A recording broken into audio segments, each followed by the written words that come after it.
года. Брокколи очень питательный и выращивается в Кыргызстане.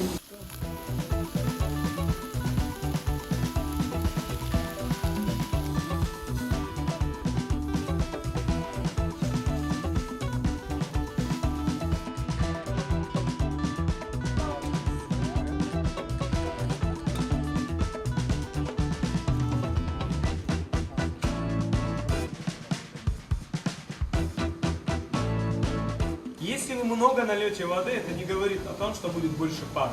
Минимально воды, чтобы кипело, мы накрываем. В среднем рыба готовится 12-15 минут.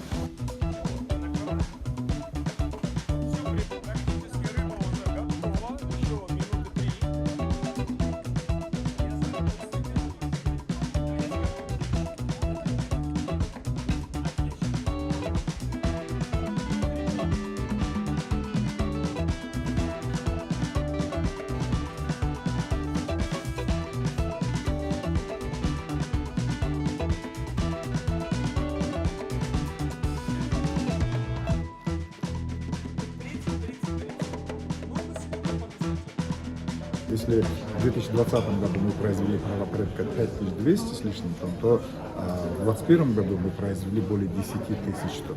Если мы в 2020 году мы экспортировали порядка 2300 с копейками тонн, то в 2021 году мы более 5000 тонн экспортировали. Видите, то есть вот здесь очень большой рост идет. В этом году мы планируем примерно произвести рыбную продукцию порядка 20 тысяч тонн.